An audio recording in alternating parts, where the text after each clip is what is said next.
In this video, I'm going to show you how to create interesting and effective social media marketing that stands out and gets attention, even if you consider yourself, your business, or your entire industry completely boring. And here's the good news. You don't need any gimmicks either, like weird clothing, or explosions, or money raining down from the sky, or whatever that is.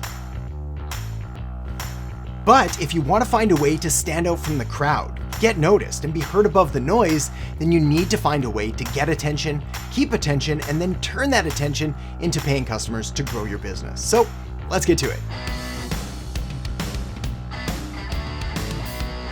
Social media for most people is about fun and connection. But for you, as a business owner, entrepreneur, or marketer, social media needs to be about one thing and one thing only: making money. And to do that, you're going to need to find a way to get attention and get noticed and stand out from all of the noise going on in social media right now, which is why I have a saying that I absolutely love: if you're boring, you're broke. This is because people, your customers, your audience that you're trying to reach, well, they're busy, and there's a lot of noise out there and a lot of people competing for their attention. In fact, depending on what statistic you read, people are being subjected to somewhere around the range of 5,000 to 10,000 different advertising messages every single day. And they're scrolling by at the speed of light, or more accurately, the speed of thumb, which is the only thing in the universe faster than the speed of light. It's not. Light's still faster. Point is, one of the reasons that your customers are getting blasted with so many different ads and messages is because they're consuming content at an alarmingly fast pace, whipping through their phones at a mile a minute and just flooding their brains with images and videos and text and all kinds of different messages. So creating bland or boring or vanilla social media marketing just doesn't cut it anymore. So let's fix that now. The very first thing you need to do to really stand out and to create effective and entertaining social media content is to first go back to the drawing board and do a bit of a deep dive on yourself, on your business, and really uncover what your deep down values truly are. In other words, what do you stand for, and what do you believe in, and what's important to you and to your business? Also, what makes you different and unique and really stand out from everybody else out there? Feel free to write down the obvious ones like integrity and service and modesty and balance and growth and success, all of the kind of stereotypical values we think of. But then I want you to try to go deeper and find a unique combination that's specific to you and to your business. For example, most marketers,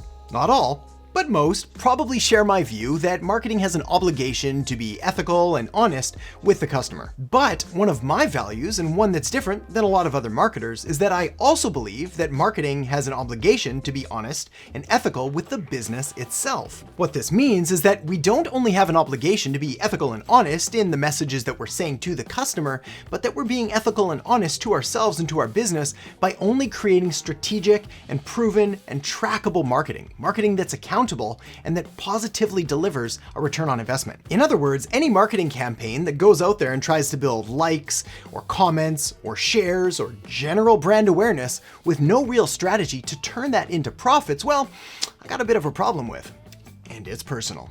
And this leads me perfectly to my next point: to be polarizing. So now that you've got a list of values and beliefs and sort of core identities and features that are specific and unique to you and your business, well, now it's time to kind of sort through the list and find any that are polarizing, which means they're going to be really attractive and appeal to some people and really repulsive and essentially repelling other people. Your goal here is to take a stand for something and then create content and messages and ads and all of the other marketing materials around that. For example, building on my belief that marketing should be accountable and should try to provide a fast and measurable return on investment for the business, I can make the claim that most marketing being done by most businesses right now is a complete waste of time and money. It's being done to make people feel good by providing vanity metrics like likes and comments and shares, but isn't actually delivering what it should be, which is leads and customers and sales. So as you take a look through your list of values and you try to find some that are, say, more polarizing than others or allow you to hold a differentiated point of view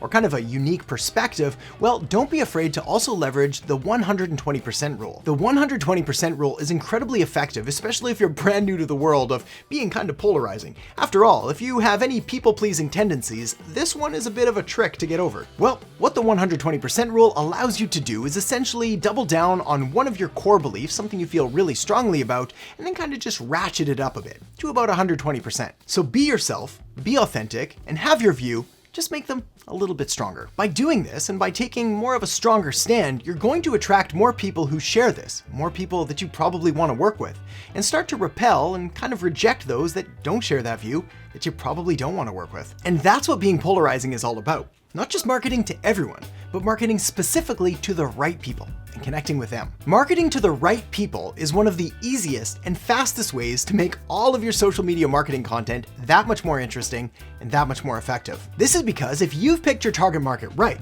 and properly identified a problem that they have that your business is uniquely positioned to help solve for them, then just by the nature of them being them with a problem that your business has a solution for, well, they're gonna naturally be more interested in your content. On the other hand, if you haven't properly identified your ideal target market, or you're trying to appeal to everyone, or worse, you're trying to appeal to the wrong target market, then nothing you can say is ever going to get their attention. This is because what's boring to some people is amazingly interesting to others. And the flip side of that is also true. What's amazingly interesting to some is incredibly boring to others. For example, if I was to scroll through social media like I've been known to do from time to time, and I happen to come across a message specific to marketing, or marketing strategy, or technology, or anything like that, it'd get my attention, and I'd probably stop to read it. On the other hand, I frequently scroll by irrelevant content without a second thought every single day. This is why if I saw an ad for, say, I don't know, a sock knitting class, well, I probably wouldn't even notice it, because it's not for me. I'm simply not the right market for this. Yes, I wear socks, but I have no interest in learning how to knit them. Or do I? Well, with the right message, I might actually be able to be convinced. So let's take a look at the most important part of your message now. The great advertising legend David Ogilvy once said you should spend 80 cents of your dollar on writing the headline. What he meant by this is that the headline is responsible for at least 80% of the effectiveness of your overall message or ad. This is because most people, 80% or so, well, they only read the headline. So you better make sure it's a good one. I call good headlines scroll stoppers, because that's exactly what they should do. Stop somebody dead in their tracks, get them to pay attention. This is why a headline like, learn how to knit your own socks, wouldn't do it for me. But maybe a headline that read, why the best marketers all knit their own socks, would stop me. This second version speaks directly to me as a marketer, so it's likely to capture my attention and at least get me to stop and take notice. Of course, there's an art and a science to doing this, but fortunately, it can all be learned. And that's why the next thing you're gonna wanna do is check out the video I have linked up right here on Introduction to Marketing. So make sure to check that out now, and I'll see you in the next episode. Marketing helps people solve their problems by clearly defining and delivering solutions, and really explaining the benefits of those solutions so they can get better results.